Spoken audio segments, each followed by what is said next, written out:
Hello, it is Pi here, checking my mic. So today I am going to be giving a brief rundown of the Lord of the Rings trilogy, from a short essay I wrote earlier today sitting in the cafeteria, because somebody on Tumblr asked me, I don't know much about Lord of the Rings, so can you give me a rundown on everything that happens? I don't mind spoilers at all. So, just gonna say I apologize in advance for any sounds, that happen in the background or whatnot. So I'll try to keep this completely on topic. And sorry for my background. Alright, so Lord of the Rings is one of my favorite things, like, ever. It's really, really cool. So basically, there's this ring boy, and he's evil, controlled by the Dark Lord Sauron. And Bilbo, the kind, elderly hobbit that he is, gives it to his nephew, cousin, adoptive son, and heir, Frodo. Hobbit families are really complicated. Well, this ring needs to be destroyed, and it can only be destroyed where it was forged, Mount Doom. Problem is, Mount Doom is like way far away from where Frodo lives, and cars haven't been invented yet. So Gandalf, this old wizard dude, comes around and is like, Frodo, we gotta destroy that ring, let's go to Rivendell. Which, Rivendell is where some of the elves live. It's a few weeks walk from the Shire where Frodo lives, so he's like, cool. It takes him about 20 years to finally get off his butt and take the journey to Rivendell. Only in the book. In the movie it takes him like 5 minutes. So anyway, somehow or another, he leaves the Shire, and Sam, his best friend and gardener, have to go with him because Gandalf. And they run into Merry and Pippin along the way, and except these two troublemakers join them, except it's way different in the books versus the movies, but that's a whole nother can of worms. Also, there's these big bad guys called Ringwraiths, aka Nazgul, who are hunting the hobbits. Because they work for Sauron and want the ring, they can sense it, and are naturally drawn to it like moths to a flame. Except the flame is a ring, and the moths are big giant goth ghosties. So anyways, the Nazguls are chasing them. Then they get to the Prancing Pony, which is like a pub, in Bree, which is a city in the Shire, which is where the hobbits live. And they stay there because they're supposed to wait for Gandalf. Only Gandalf doesn't show up because he's kind of busy reading about the ring and got captured by Saruman the White, who's another wizard except that he's evil. And the Nazgul attack, and this guy in the shadows in the pub is like, psych, I'm gonna protect the hobbits, and his name is Aragorn, which is super important, okay? But he goes by Strider because he's mysterious and such. So Strider guides the hobbits out of Bree, except they run into the Nazgul again. And one of them stabs Frodo with a Morgul blade, which basically poisons him with ghosty fluid, so he's going to turn into a Ringwraith too. Which isn't good at all, because he still has the ring, and the Ringwraiths are trying to get the ring to Sauron, so if Frodo turned into one, Sauron would have the ring. Where was I? Oh yeah, then Aragorn's elf girlfriend shows up and is like whoosh, and takes Frodo to her with Rivendell, and the rest of the merry group follow behind. Then the elf girlfriend's dad fixes Frodo up, and he's like, yay, I took the ring to Rivendell, time to go home. But then Gandalf shows up and is like, haha, and calls this big meeting to discuss the ring, and everyone gets in a huge fight. So Frodo stands up and is like, I'll do it, guys, calm down. And also, that's the scene where we get the classic one does not simply mem. Very important. But then someone, I think it's Elrond or Gandalf, is like, we can't just send this hobbit by himself into Mordor, that's the land of literal hell, and also where Sauron lives. So they assemble a team of equal representation, except that there's no woman, but that's fine, because this was written like in the 40s, and also there's a ton of strong woman characters in this. I mean, we had Elf Girlfriend already. And here's the rundown of them. We got Frodo, Sam, Merry, Pippin, the Hobbits, TM. Legolas, the elf boy who is like super good with a bow and has no social skills. Gimli, he's a dwarf who doesn't like elves. Gandalf, he's the only one who actually knows how to get to Mordor, and also destroying the ring and defeating Saruman is one of his main goals in life. Actually, it is his main goal in life. That's what the Valor sent him to Middle-earth for. That's a different story. And finally we have Aragorn and Boromir, who are men. That's the race. Both of them are from Gondor, but Aragorn is supposed to be the king. Only Boromir is like, nah bro, Gondor needs no king. My dad's in charge right now, so everything's chill. So these guys don't really like each other at first. So anyways, There's 9 people to this fellowship. Why is it important? Because there's 9 Nazgul, so they figured it would be a good-sized group in case some fighting came up or something. I don't know. So they set off. But oh no, like a week into it, they get attacked by orcs. Orcs used to be elves, but Melkor, Sauron's teacher, basically a lesser god, wanted a race of his own. So he took the elves and corrupted them and then inbred them for thousands of years. Which, no wonder, they're called the Ruined Race.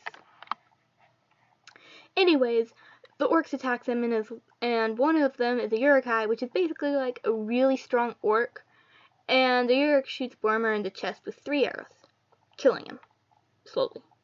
And the orcs have the orders to take any hobbits they find to Saruman, because Saruman knows that a hobbit has the ring, but he doesn't know which one. So the orcs kidnap Merry and Pippin, despite Boromir's best efforts, as he dies. Also, the day before, Boromir tried to take the ring from Frodo and nearly got dragged to the dark side, so Frodo doesn't trust him anymore and runs away. But Sam goes with him, because Gandalf told Sam to not leave Frodo behind. Then Aragorn finds Boromir, who is dying, and comforts him a bit, and they make up, and they have this really cool bromance moment for like 0.5 seconds before Boromir dies. And Aragorn takes his bracers, but only in the movie. Then Aragorn, Legolas, and Gimli realize that Merry and Pippin have been kidnapped, because Boromir kind of told them as well. So they decide to hunt down the orcs and get them back. Thus, the Fellowship of the Ring is broken apart, and it's only been like a month's tops. And that's just the first book. So for book 2, which is my favorite, at this point, I get confused about the order of events, especially since it's different between the books and movies. Not the chronological order, but like the order of scene changes. But basically, the 3 hunters, see the 3 above dudes, Legolas, Gimli, and Aragorn, are chasing after Merry and Pippin. This type of part of the movie is where this famous song, They're Taking the Hobbits to Isengard, comes from, which is a very good song. It's on YouTube still. And also, I forgot to mention it, but in the previous book, in the month's travel time, Gandalf kind of got killed by a Balrog. Meanwhile, Frodo and Sam are making their way to Mordor, only they don't know how to get there, and Gandalf is dead, so he isn't helping any. Then this little wriggly dude named Gollum tries to kill him, but that's not good. So Frodo threatens to kill him, and Gollum's like, no! And threatens his allegiance to the Master of the Precious, which is currently Frodo. The Precious is what Gollum calls the ring, because he used to own it, and he still wants it back even though it's been like 60 years. Talk about holding a grudge. So anyways, Gollum leads them through the Dead Marshes, which is actually based on the Battle of the Somme in the Great World War. Basically, it's a bog with dead bodies floating in it, and candlelights that tempt the living to join the dead. Frodo follows one of these lights like a little idiot, and Gollum has to drag him out. During this time, the Nazgul catch up with them again, but they hide. And then there's this big battle that they see with all Leophants, which are basically giant elephants. And I can't spell either of those words. And Sam's like, cool, because he always wanted to see one. So he decides to recite poetry. But then they get kidnapped by Faramir and his men. Faramir questions Frodo and Sam about their mission. Since hobbits never really leave the Shire, it's really weird to see them. When he learns about the ring, he almost falls to darkness, but pulls himself out of it. It's at that time Frodo learns that Boromir is dead. Since Faramir had found his body in the river far downstream from where he died. Boromir is Faramir's older brother, and their father's favorite. So, being the old coot that he is, their father blames Faramir for Boromir's death. You know, 'cause logic. Anyways, the Nazgul attack again. Faramir almost kills Gollum, and eventually lets the 3 go on their merry way to Mordor. And they have to climb the super tall stairs, but Gollum planned it, and it's a trap, and Frodo gets attacked by a giant spider who's been around for like 2,000 years. And she paralyzes them, and Sam freaks out, thinking Frodo's dead, so he takes the ring. But then the orcs find Frodo's body, and are like, LOL, this dude ain't dead. We're gonna bring him back to our tower. And Sam has to get Frodo back, which he does, so now the 2 of them are in Mordor. Now for the rest of the group. During this time, the 3 hunters followed Merry and Pippin until they got surrounded by the Rohirrim, which are men from Rohan who ride on horses. But the Rohirrim were exiled because the king is under Saruman's spell, and his henchman, Grima Wormtongue, is basically ruling the kingdom.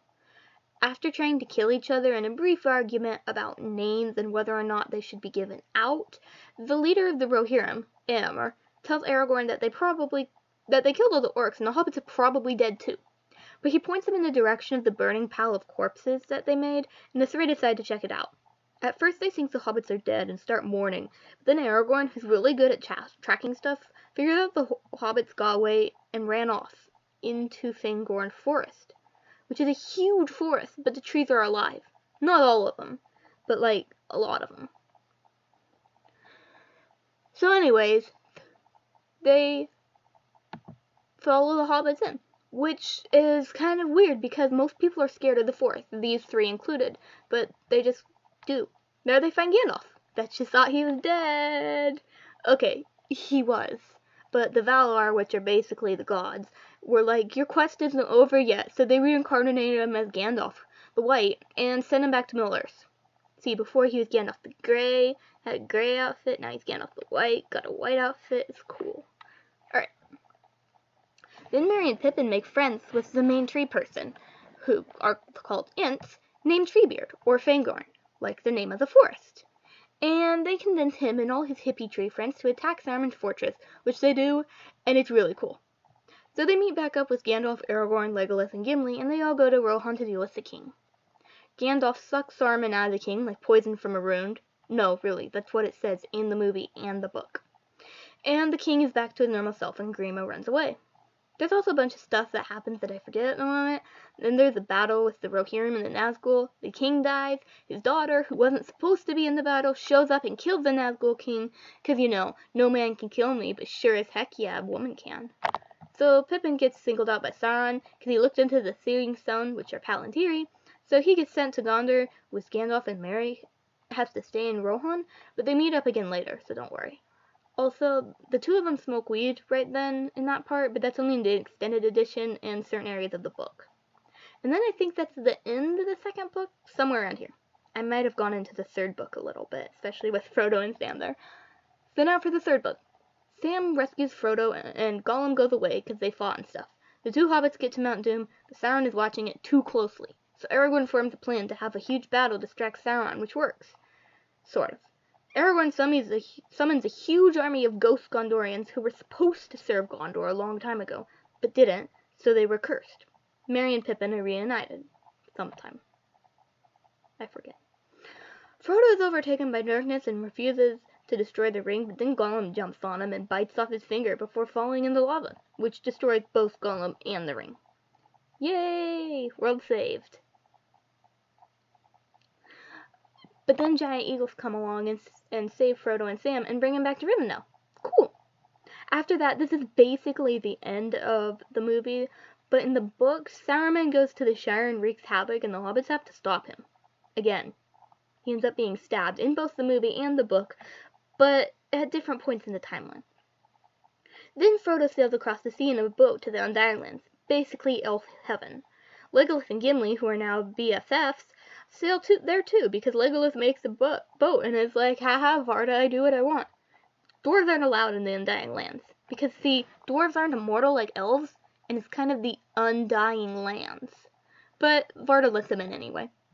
So that's basically it. I missed a ton of stuff, like the Mithril, how Frodo gets Sting, they have a cave troll, all the whole thing with Bilbo, what the ring does, like, stuff. The part where, like, Saruman gets stabbed. Yeah, I missed a ton of stuff. Go read the books and watch the movies. And thanks for watching. Bye!